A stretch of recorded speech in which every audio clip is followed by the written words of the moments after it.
Welcome back to the Dental Implant Masterclass. Today we're going to discuss a really interesting case of a 46-year-old male who received trauma to the front of his mouth, which is not common, but it's also not uncommon. But what made this case particularly interesting, which is why we're discussing it today, is that over and above this gentleman had a tongue thrust, an anterior open bite, very long central incisors, and when he smiled, you could see his entire teeth and his gingiva. And to compound this even further, this patient wanted this restored. He wanted the final work restored similar to the look that he'd always had up to that point in time of his life. In other words, he didn't want to have a case that gave him a class 1 bite. So let's dive in step by step, and I'll tell you how I approached this case and also show you the loopholes and also the pitfalls in this kind of case. No two cases are the same, but if I can share with you some of my knowledge, you may be able to utilize this in the future with similar cases. So let's show you what this case looked like when I first saw this gentleman. So this patient, we'll call him John for the sake of teaching, had an orthodontic wire which extended from the 1-3 to the 2-3 and had some composite attaching it at the 2-3, 2-2, 1-2 and the 1-3. The 1-1 was still in position and had some palatal composite, but this tooth was mobile. The 2-1 was just a plastic prosthetic tooth, or more specifically an acrylic prosthetic tooth. What is important as well to note in this case is that the tooth 2-1 and the 1-1 had previously had a root canal treatment. Now let's look at this view from the front. So this is the frontal view of the patient's mouth. And what is important to note is that we need to record the gingival level of the remaining tooth at the outset of treatment, because this will give you a guide or a target that you need to work against, and look at the level in relation to the adjacent teeth on both sides of the mouth. This is a very important technical point. It is also important to note how long the patient's central incisors were, and also the patient's smile line. So when the patient just very casually smiled, this is how much of his teeth and gingiva that he exposed. So the good news was that John was medically fit and healthy. He didn't take any medication. He had no cardiovascular or any other condition that was being managed. The only thing that he did was take a few vitamin supplements. He didn't smoke. He only drank the occasional alcohol, 1 unit per month, and he was fit and healthy and an ideal candidate for surgery. The patient said that he was well informed and that he had been referred to us because he specifically wanted implants. He didn't want any other solution. We tried to convince him of the fact that there were other treatment modalities, but he had explored all of these, and he was absolutely adamant that what he desired was fixed implant treatment of his 2 central incisors. So we took that into consideration in our treatment planning.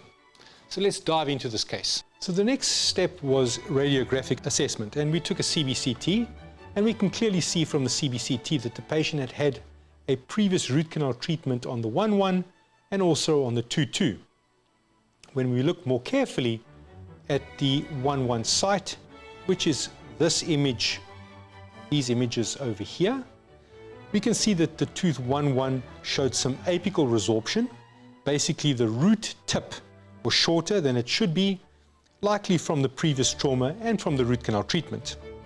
There was also a small infection that involved both the bone and the root, a classic perioendo lesion. Now let's look at the 2-1 site. The 2-1 site that can be seen on these 2 images had some bone atrophy, which is expected since this patient had lost this tooth approximately 10 years ago, according to the history. The good news was that the residual bone quality on both sides was pretty good, and we had solid foundations for implants. Small side note was that as a coincidental finding of this CBCT, we found a soft tissue density in the nasopharynx, so I referred John to an ENT just to be safe. It's always good to keep an eye on the bigger picture. So the next logical step in this case was that we took diagnostic study models and we had to very carefully remove the 1-1, curate out the granulation tissue. We placed a little bit of Geistlich bioos into that area, placed the collagen membrane and carefully sutured the area, placed the patient into an upper immediate partial denture as a provisional measure. Let's have a look at that. So this is the upper horseshoe-shaped immediate upper partial denture that we placed at the time of the extraction of the 1-1. We placed bioos into that area, covered with a collagen membrane and sutured closed. I placed a clasp between the 1-5 and the 1-6, 2-5 and 2-6, and the fitting surface of the 1-1 and the 2-1 were bullet shape. I'll show you a view of that in just a second. This is the front view of the upper immediate partial denture. From the outset, I didn't like the color of the two temporary crowns that we placed in this area. This was done specifically for a reason. I'll get back to that in a minute. The fitting surface of the 1-1 and the 2-1 were bullet shape, and we can see the two clasps in that area. We maintained the anterior open bite as per the patient's desires. The patient stated that he wanted these two central incisors very white, and I tried to show him what his desire looked like in his mouth. It was a starting point because he realized that he needed to manage his desires to be able to create the best possible outcome. We also can see that the patient still has mamelons on the lower central incisors. These are usually gone, as we all know, between ages 16, 17, 18 max. But because he's not functioning in this area, his mamelons remained retained. So everything ran smoothly and the patient was given instructions to return after a week. We saw him after a week. Everything was looking like it was healing perfectly. Tissues were nice and pink. And we gave him further instructions to return 3 months later, where a fresh cone beam X-ray was taken. And let's look at those images. So in the 1-1 site, from a buccal to palatal direction, we had 5.95 millimeters of bone. We can still see a little bit of the bios in position. And we had lovely length. We had 18.91 millimeters of bone this area. And as a result of that, we planned to place an Ostem US 3SA 3.5 millimeter in diameter by 11.5 millimeter internal hex implant in this position. For tooth 2-1, it was a little bit more complicated. Though we had lovely length, we had 16.4 millimeters of bone length. At the coronal aspect of the bone, we only had 1.8 millimeters of bone width in this area. The bone was much narrower. So the plan was to do a pilot hole and to then use osteotomes to expand this area so that we could place a 3.5 millimeter in diameter by 10 millimeter Ostem US 3SA internal hex implant in this position. Let's look at that in 3 dimensions. So here we can see the implant planning, and as far as the 1-1 was concerned, that was pretty straightforward. The 2-1 is where the challenge presented itself. For tooth number 2-1, the bone was narrower and we knew that we had to go deeper, but we also had to be very careful in regards to the proximity with the 2-2. And this is of particular importance. You don't want the implant to come too close to the adjacent tooth. There still has to be enough viable bone into that area, and also that one doesn't encroach upon the apex of the 2-2. This is what it looked like in side view. We realized that we would have to expand the bone in order to create enough bone in a buccal palatal direction. We planned to wait for 3 months for osseointegration, then to check the implants for stability with an Ostel ISQ, and if all was good, we'll place 2 separate zirconia crowns in the 1-1 and in the 2-1 site. And yes, there always has to be a plan B. And plan B was that if for whatever reason the implant stability was not optimal, we discussed with the patient, or if the gingiva was not optimal, that we would place him into provisional acrylic temporary crowns until we had sorted out the stability of the implants and or the gingiva before we placed the definitive zirconia crowns at the end of the treatment. This is the pre-op study model, and one of the key takeaways is to always go very carefully through the history, including and especially if the patient has had trauma, to ensure that none of the adjacent teeth have any residual trauma that manifests only much later in their case, especially if there's been root canal treatment on any of the adjacent teeth or any kind of orthodontic work. This was a lower study model of the patient, and we can see that the patient had a little bit of crowding. And now let's look at what that looked like in the mouth. Intraorally, this crowding had presented with a little bit of plaque and calculus buildup. I had a chat to the patient and to the patient's dentist for him to clean this up.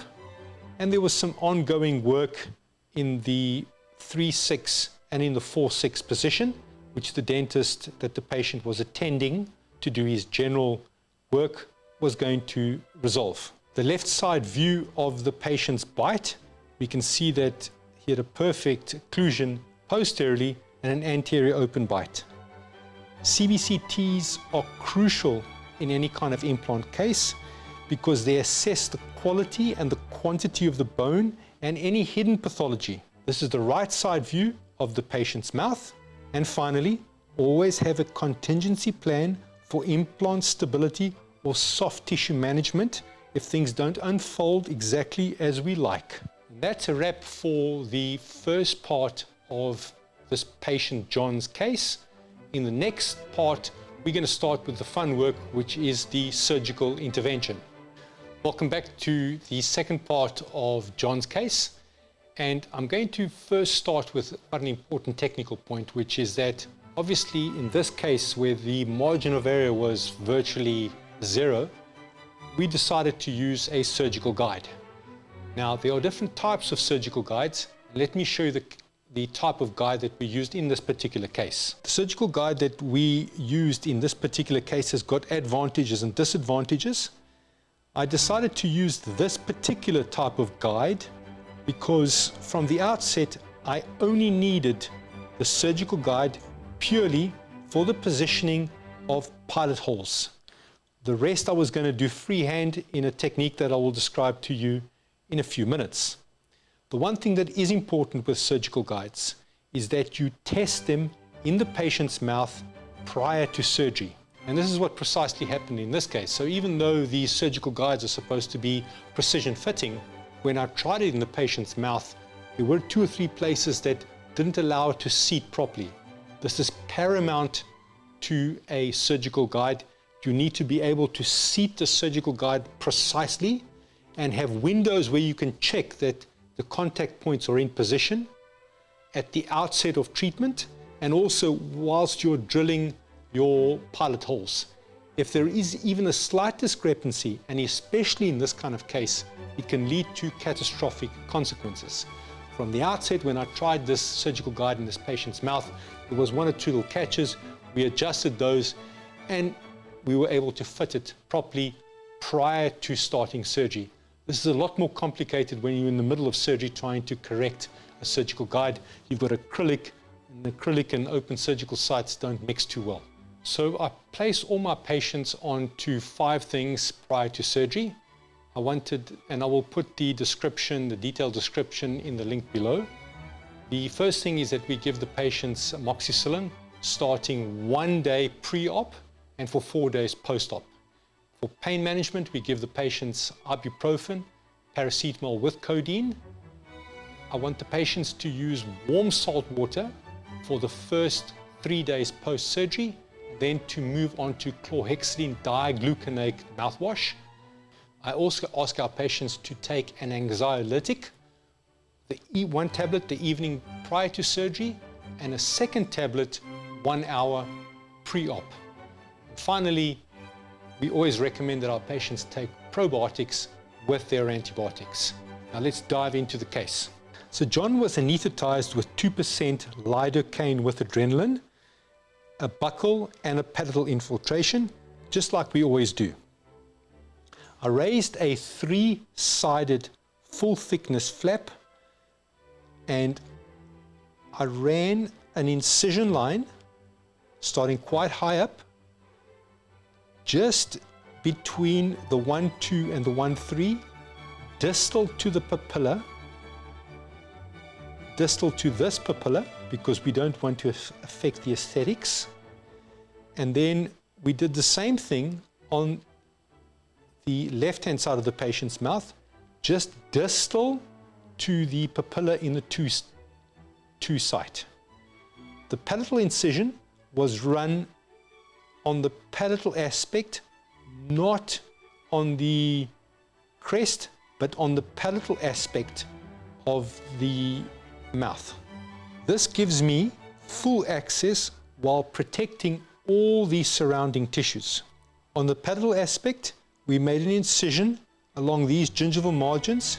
I ran the incision across here and then up and around these margins. And then we raised a full thickness flap, and I will show you what that looks like. A full thickness flap was raised, and we can see that we lifted it all the way apically so that you've got a full view of your surgical site, especially during the surgery, so that you have complete control and observational access both on the buccal and on the palatal aspect. And here's where the technique gets interesting. We place the surgical guide in position, and the first thing that is important to note is that this surgical guide is sitting properly. And there are a few observational windows. The first was in this area. That was your second point of contact. The third, we made sure that there was no gap distal to this area. These surgical sites were carefully chosen from the implant planning that we previously showed, and they were for the exclusive use in this particular case only for pilot holes. I immediately assessed that the bone quality in this area was very soft, so we purposely underprepared because of the soft bone. Slow rotational speeds, copious irrigation, and we placed primary pilot holes in the 1-1 and in the 2-1 sites. It is important to note that on these specific drills that there is a stopper at the end of the pilot hole, and it is important that you drill until the stopper engages onto the surgical guide, and once you do that, you know that you've reached your optimal depth. These collars are positioned in precisely the right place in order to give you the correct length of pilot hole. And this is what the 2-1 site looked like, with the pilot hole exactly hitting the collar so that we know that we've reached the full length of the pilot hole. I will prepare a separate lecture on bone spreaders.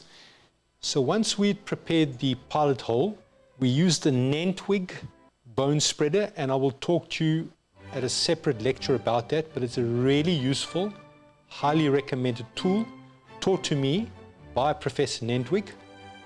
And we used the bone spreader to widen the pilot hole, and then we carefully placed an Ostem US3 SA 3.5 by 11.5 millimeter implant immediately into position, and this implant torqued at 40 Newton centimeter, nice and solid, and that kind of thing allows me to smile broadly.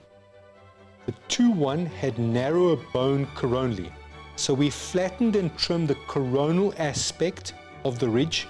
We used a 2 millimeter pilot drill first, and then we expanded this site gently with a Nentwig bone spreader or osteotome to a 3 millimeter diameter before placing the 3.5 by 10 millimeter implant, and this torqued down to 25 Newton centimeter, and I was delighted with that kind of outcome with this quality of bone.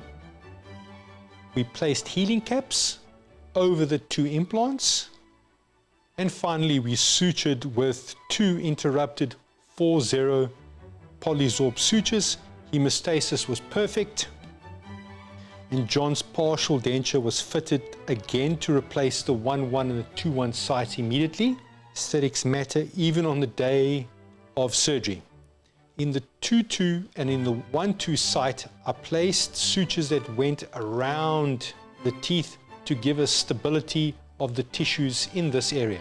This is the front view of the wound closure and sutures. And after surgery, John went home with clear instructions for his pain management, oral hygiene and follow-up. We took a post-op OPG to confirm the implant placement and scheduled him to return in 3 months for the second stage procedures. I was delighted with the post-op OPG, but over and above that, I took a periapical because I wanted to be very sure about the implant positioning. And we can see from the periapical that the implants were in an ideal position, and there was more than enough bone between the implant and the adjacent teeth, and also between the actual implants. The patient was informed to return in 3 months for a second stage procedures, basically to check the osseointegration and to prepare the crowns. So the key takeaways from John's particular case are, number one, that preparation is everything, especially with these aesthetic cases. Precision matters, so even when you prepare your pilot holes, if you're unsure, take a periapical and make sure that you are going exactly in the correct direction in a 3D perspective, because it allows you to correct if you're not. Soft tissue and aesthetics are paramount, especially in the front of the mouth. And finally, gentle bone handling. If you feel the quality of the bone and it is too soft, drill carefully, drill slowly, and rather use osteotomes, because it will give you the kind of quality of bone that you desire to place the implants. It doesn't make sense to be drilling away to the optimal diameter in soft bone, because you're then still left with soft bone. Remember that bone is gold dust. And finally, plan for hiccups. Check to make sure that the surgical guide fits properly. Have backups if your primary plan doesn't unfold as you desire or plan. And that's a wrap for John's surgical case. We'll move on to part 3, which is the prosthetic stage. Welcome back to part 3. This is the prosthetic stage. Now, during the 3 months that we had for the implants to heal, we didn't waste that time. The patient had very specific aesthetic requirements, and I needed to ensure that the photograph that the patient had in his mind of what his final work was going to look like was the identical photograph that I had in my mind. So we had a number of steps that we performed along the way to ensure that these 2 photographs were the same, because if these 2 photographs are the same, you get the best possible outcome. So we went through a few stages. The first is that we did a mock-up and we did a intraoral wax-up, and I will show you what that looks like. The mock-up was teeth that looked more similar in terms of color and shape to what the patient desired, and these were placed on a clear orthodontic retainer so that the patient could place these in his mouth and take them home and assess whether his aesthetics and his function and his speech were optimal with these in position. The patient reported that he was happy. He wanted a few small changes made, and then we proceeded with a wax-up.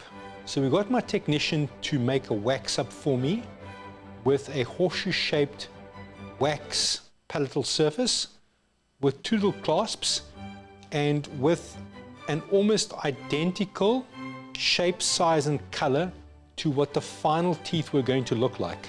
Patient then agreed to this. He was happy with this as the final outlook, and this gave us a clear and measurable target to manufacture against. We discussed him going to his dentist and having a little bit of tooth whitening on the adjacent teeth, so that it gave him a much better blend in terms of final aesthetics. I did assure the patient that the final crowns would not be monochromic like these, but would be more translucent and more natural looking. But this is an important step, because if you then place the patient at the end with crowns in terms of size and shape and color that he doesn't desire, it's back to the drawing room. This prevents a lot of problems in the long term. So John came back to the clinic for a checkup. His oral tissues over the implant sites looked pink and healthy, and his hygiene was excellent, and that always makes life a lot easier. Now, John did have a few financial constraints, so he decided to delay the final crowns for a while. But he was very clear, he wanted individual crowns, not splintered together. We discussed the pros and cons, and by the end of the day, it was his smile and his choice, and we respected that. And the data does support that individual crowns have the same longevity and lifespan as splintered crowns, especially in solid bone like this. So fast forward a month later, I placed John in a semi-supine position. I removed his provisional partial denture and inspected the soft tissues, and all were looking healthy. I gave him some local anesthetic buccal and palatal and made a small incision on the palatal aspect and left lots of this buccal gingiva and exposed the two underlying implants, and you can see the cover screws. We performed an Ostel ISQ test on these implants. The Ostel ISQ values on the 1-1 were 75 in this direction, which I call the A direction, and 69 in this direction, which I call the X direction. And in the 2-1 site, the ISQ values were 69 along the A and 73 along the X. These readings confirmed that the implants were stable and healing well, and at this point we began bone training, a gentle way to prepare the implants for final loading. So bone training is a concept that was taught to me by Professor Paul Weigel in Germany, and it is a predictable and safe way to take implants that haven't fully stabilized and to use progressive bone loading to stabilize these implants. It is a measurable and predictable method of stabilizing implants and getting the optimal outcome. We will discuss this a bit further in subsequent cases. We then took impressions using an open tray silicone impression tray. We recorded the bite and we obviously took photographs. Shade selection was done using a Vita Tooth Guide 3D Master, and we went for a shade 3M2, slightly more translucent incisally to mimic the natural teeth. This is a periapical of the two impression copings in position. It is paramount to always do this to make sure that they are correctly seated and there aren't any gaps. Any micro gap in this area will cause consequences on final aesthetic cases. This is of paramount importance. Here is the photograph of the silicone impression tray with the two impression copings in position. Healing caps were placed onto the two implants and were placed just a little proud of the gingiva and sutured in position. Now, this is where the bone training comes into place. So when the partial denture is worn by the patient, we would trim the fitting surface of the partial denture very carefully to just gently press on these two healing caps. That pressure then puts pressure down the implants, and that stimulates the bone to osseointegrate even further, and it stabilizes these two implants. I want to be very clear that the pressure onto these two healing caps must be gentle through the partial denture. The patient was sent home with post-op instructions, and we scheduled a visit for a month later. A few small changes were made to the wax-up and to the mock-up as per the patient's requirements until we had exactly the correct length, width, shape, size of the final teeth that the patient desired. And we prepared then for final stages. On the return visit, the first thing that I did was to check the position of the implants on the working model by removing the gingiva, the silicone gingiva that the lab placed for me, and then to inspect the implants very carefully.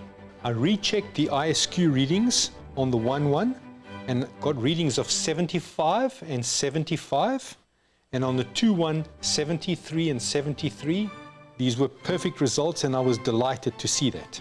I purposely removed the little silicone gingiva to ensure that the emergence profile and the fit around the implants and the crowns is to what I desired. I checked that I could place dental floss around these areas. However, made it very clear to the patient that around implants they are not to use dental floss. They can and must only ever use interdental brushes. No floss around implants, only interdental brushes or water picks. Carefully inspected the final crowns on the models, and the patient was delighted with the final crowns on the study model. This is the left side view to show you the proclination of the implant crowns, and this is the right side view of the implant crowns on the working models. Radiographs taken confirm proper seating of the crowns and the abutments onto the implants. This is prior to torquing the final implant abutment screws.